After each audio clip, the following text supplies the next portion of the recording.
Hello everybody and welcome to the Tybak server. I'm MrMysterio, and today I thought I'd give you guys just a quick tour through the most recent build here on the Tybak server, and that's my own of course, so let me take you around. First of all, I like my builds to be pretty artistic in not only what they do but how they look. So here is my most recent build here. It's a pretty modern house. I like most of my houses to be modern, so this is my take on a hillside manor. Of course, it's built kind of right into the hill here. Give you a quick tour through the outside here.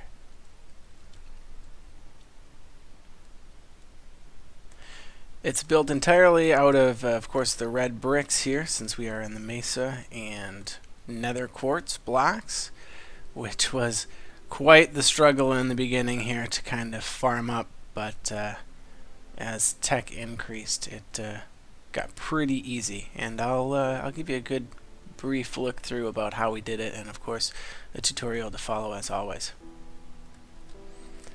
So here's the main eating room, I guess.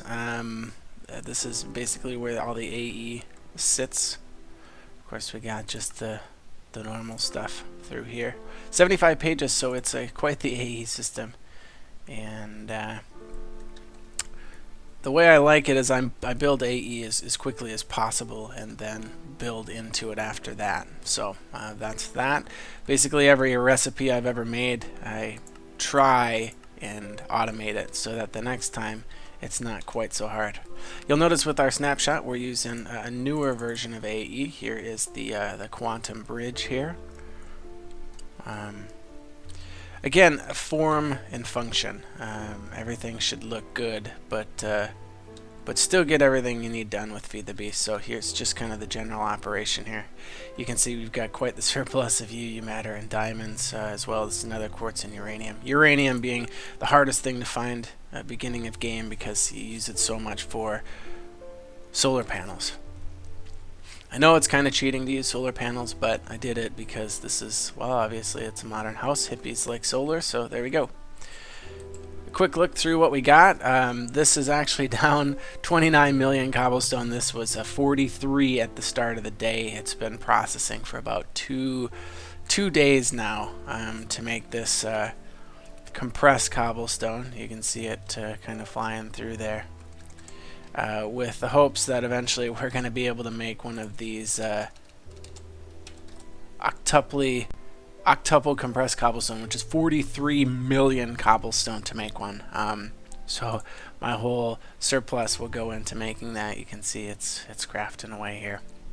I'll probably take another 2 days to finish here at this rate. So in here you can see, 29 million cobblestone, netherrack, dirt, 11 million netherrack and counting, plenty of abysmal stone, and 1 million iron ingots, 1.2 actually, and climbing steadily. So we've got quite the surplus of materials. So many I don't even know what to do with, but we're just letting it rack up because pretty soon we'll be starting over with a new series. Of course, I'll give you updates there as we go. So nothing too impressive in here except for just the mass quantities of gold and tin and iron and redstone here. Of course, this is an unleashed server, so no Greg Tech, unfortunately, but there we go. Give you a quick tour around. Here is kind of the bedroom, living room area, and got all of our equipment right here, as well as our little bench here as we're sitting down at the printing press here, writing up books. And I got just a couple of soul shards sitting in here. There was a bug on our server where you couldn't really use soul shards, so I made a whole bunch to start, and they got lost, and I just never really decided to do more. Here's kind of the bedroom with the TV in front. Nice speaker system here. A little vanilla mixed in with Feed the Beast. A lot of times you get stuck with regular 9x9 houses, and it's kind of a shame. There's so many good mods, and Minecraft's all about building and being creative, so that's what we did. You'll note here that there's no torches besides this glowstone, which is just decoration. There's no torches anywhere. You'll notice every once in a while there's a little flicker of gold on the screen here. That's the gaseous glowstone, which is a Thaumic Tinkerer, and kind of a pain to make, as with all Thaumcraft 3 stuff, but makes it look nice and clean. You get, oops, nice bright windows here. I'm a stud. Nice bright windows without having to have torches everywhere. As you can see, I got my miner set up, and I'll show it to you in a bit, but this is basically the pouch that everything goes into, and if we watch it here for a while, you'll see a bunch of stuff flash up. Now, I've got 2 miners going, and each of them produces about 2 stacks worth of material every 2 seconds. So it's quite a bit of throughput. And I've got also 1 more into the nether, where I'll show you kind of how we accumulate 120,000 nether quartz. But that is to come.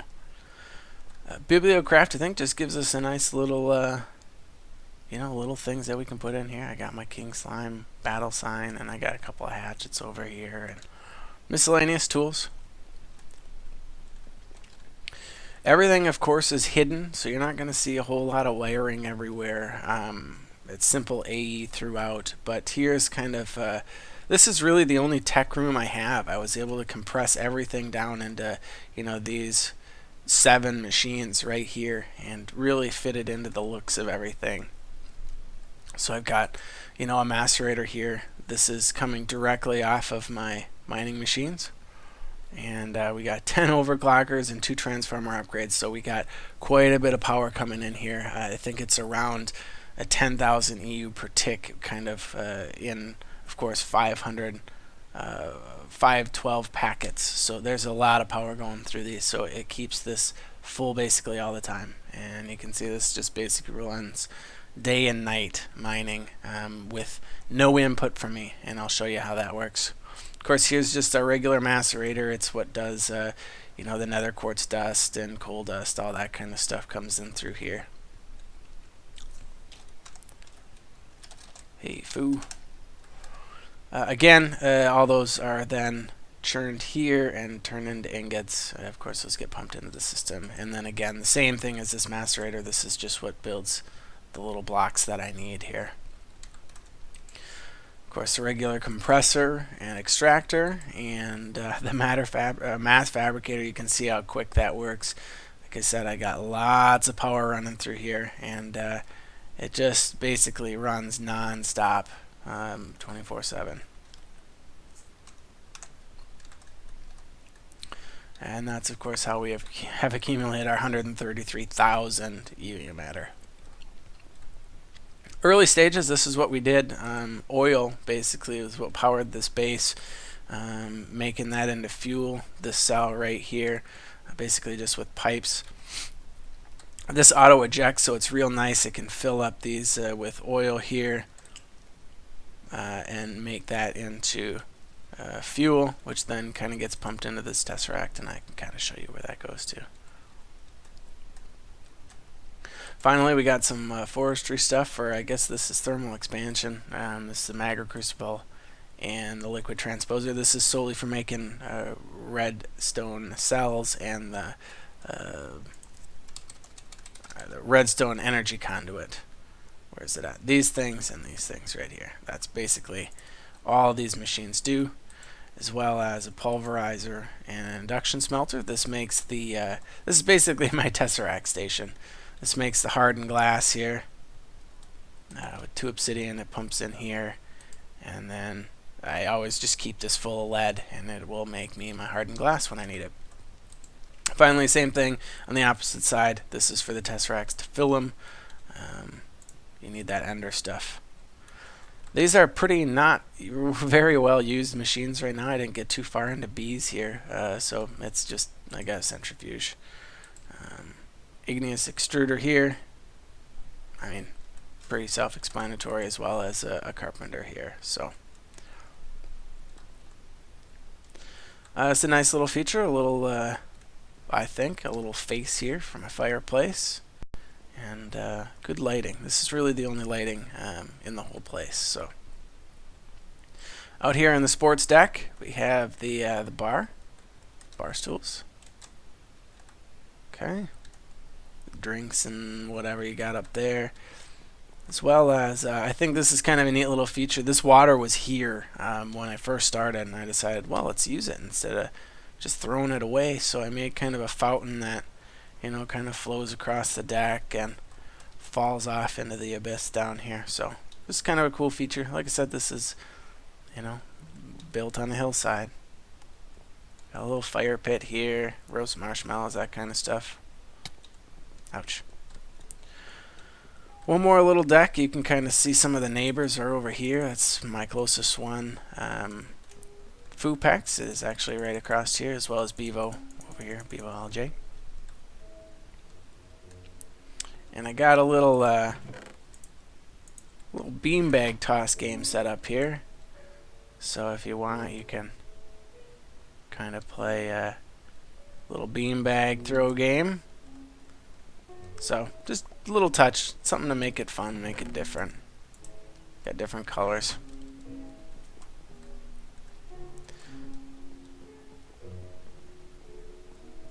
Going behind the guts here, we can go in here.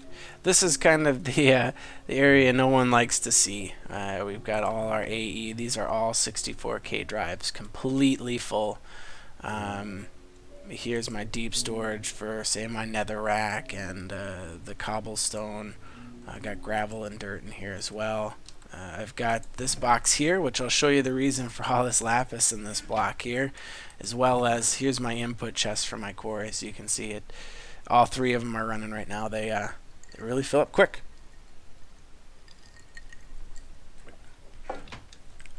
Now behind the scenes here, this is power. Oop, come on. Come on. There we go. So you can see I got 1, 2, 3, 4, 5, 6 MFSUs right now, and there's another 6 here, so that's 12 in total. And what powers those are these ultimate hybrid solar panels here. I believe, I want to say I've got 20 or something. I just basically stopped making them because I didn't need the power anymore. Here is the big ME molecular assembler chamber that you see the front of there, as well as some of that stuff, and the only wireless access point I need. It carries the whole base, so that's great. Simple, just precision input buses set to full stacks, that kind of stuff. If you're wondering how you use the deep storage units with AE, these things here, you use what's called the ME storage bus, and you just stick whatever you want to go in there right there, and it will, and of course, put them all to in. You don't need any ins or outs to either take from or put into. You just put them all as in, and it will store it as it gets out. Last and final thing here, this is just simple a simple level emitter here for lapis. If I go under 10,000 lapis, what this does is I have it set to always craft items with signal. So when this says I'm under 10K, it will then trigger the system. Let's see what I got here. A little over, so we won't get to see it, but it'll trigger this. How this works is you just basically put a lapis in here, and in the ME interface it goes into, that just kind of makes a connection, and then actually in here I have it making, oop, there it was, lapis. Oh, I got it in there twice. Anyways, it's making lapis with 4 UU matter set up like an L, like this here. So that makes sure I always got plenty of lapis. So again, I'll show you the real importance for making that soon.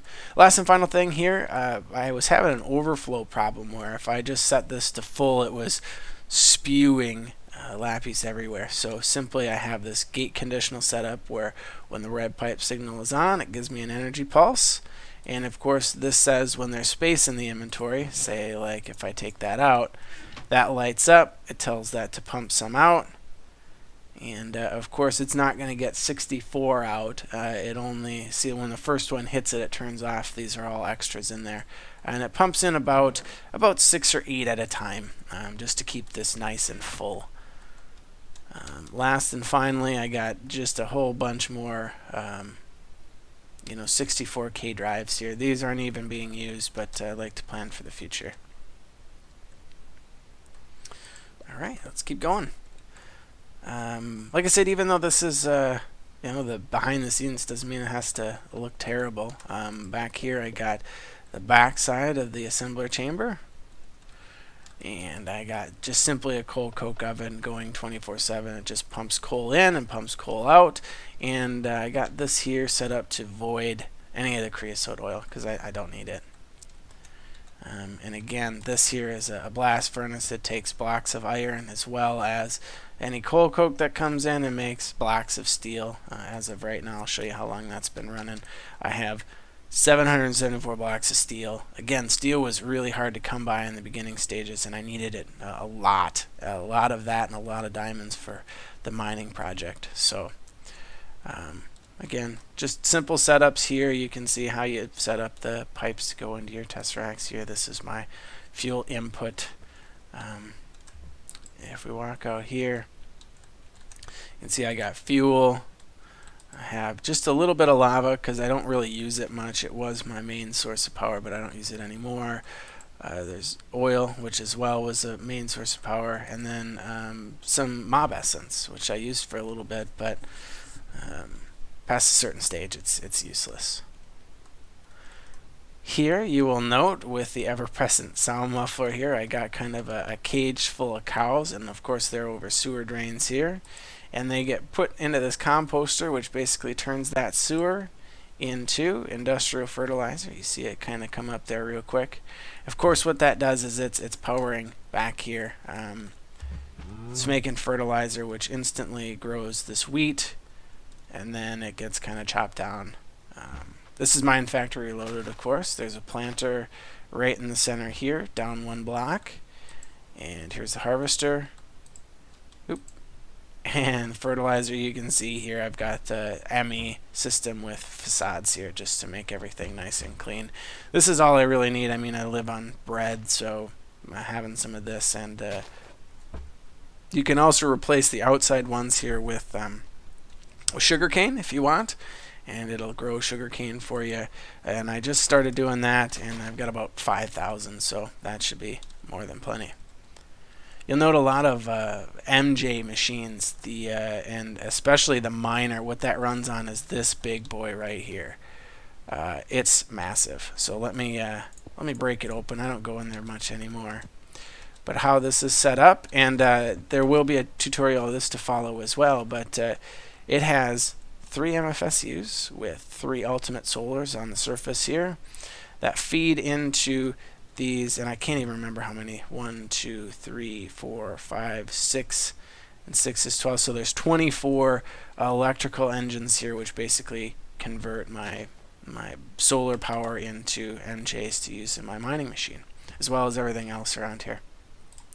Of course, if you click in here, you'll see I have intricate circuit boards in all with, I believe it's tin and copper, maybe. I don't remember what it is, but basically it increases how much EU it takes, and it outputs more MJs. You can see each one of these does 30, about 34, so let's see, 4, 8, about 12, I'm sorry, 12 MJs per tick, which is pretty good for these. They never blow up, they never stop, and they're of course controlled by this RedNet controller.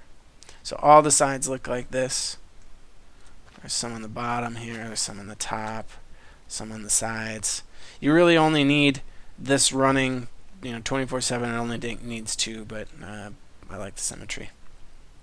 Anyways, down here you'll see that underneath here are these gates. So basically when it reads that this redstone energy cell and this one is full, it will turn off like you see, and it will shut the engines off just like that, and when it drains out, it turns them back on to fill them back out. So it's just a really safe, if it can store energy, it's redstone signal, and it turns the gates on, and that's the same. In the middle, what you don't see is the main power draw source, which is right here, this one right here in the middle. So how it's set up is these outside 4, okay, they feed this one in the middle because this goes to my mining machines, which draw the most power, but also will feed into, you know, the refineries. They feed into my machines, they feed into my lasers, and then any miscellaneous, you know, bees and whatnot come out of there. So it makes sure that there's first and foremost always power for the mining machine, and then after that it will fill kind of the needs of everything else. I've never run out of power, so that's always a good thing. Get in there. Last is kind of the accumulator, aqueous accumulator down here with just a water tesseract, that's all. Really nothing special there. You've all seen that. And the last part is part of the tour is, I guess, the elevators down. I'm using these, what do they call these? Levitation pads or something. Arcane levitators, there we go. From Thaumcraft. Basically, this one takes you down. This one takes you back up again. So that's how I get from bottom floor to top floor. You take no fall damage with that. Take you out to the pool area. Got some just chairs to look out here and chill. I got a hot tub with spring water in here, so that's pretty cool. You can sit in this and actually rejuve. I got this nice waterfall coming down through here just to kind of, you know, it blocks the pool off a little bit. And then finally another one right here that just kind of flows through the deck. So just kind of cool features. And again, little seating area back here so you can, I don't know, look at nothing. Put a big screen TV up over there or something. I don't know. So here comes the kitchen. This is where I spent probably the most time with decor and micro blocks and that kind of stuff. So I got the kitchen countertop here, refrigerator. I got the stoves here, exhaust fans here I made out of these import buses, and I got 2 macerators here which actually do work. Just so I've got a spare 2 macerators, and then as well as dual electric furnaces for cooking stuff up. You'll see here it cooks up cinnabar, monazite, gold gravel, and iron gravel, just because I ran out of space upstairs. Nice pantry with the blocks. Again, this is Bibliocraft with, I want to say red power, but it's not red power anymore. I don't remember. Simple, just nice little setup. I really like this up here. It's just, you know, this is the quartz glass, vibrant quartz glass, so it's actually a light source. It lights the kitchen here.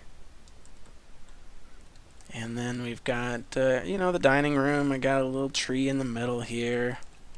And again, these, you know, you can see this is made with a stick here. The panels here, and then this is smoky quartz. This is a Thymic Tinker thing here. It's kind of what makes up this kind of yin-yang table, I guess. And of course, nice big windows. Walking out in here, you get to see the Thaumcraft room. So I got just, you know, little things here and there. And of course, it's just a really basic Thaumcraft room right now. So I'll give you one more look at the house here. That's about it right now. Oh, except for the top. Of course, it got just like a little reed farm here, and you know the water kind of starts here and cascades down, and then falls kind of past the windows here. So gives you a little bit of privacy, and it just generally looks pretty damn cool. And of course, that follows all the way down, and it kind of goes into my little box here.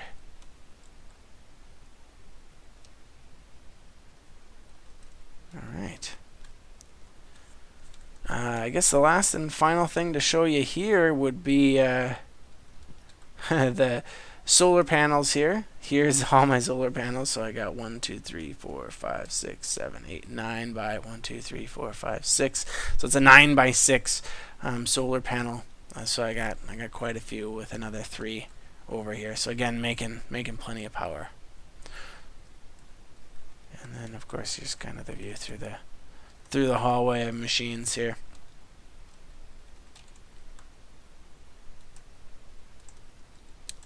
I'll take you in the front deck. I guess that kind of wraps up this tour. Stay tuned. I'll have more videos coming soon of other builds and, of course, the mining machine. Stay tuned for those. Have a great night. Mr. Mysterio says bye-bye.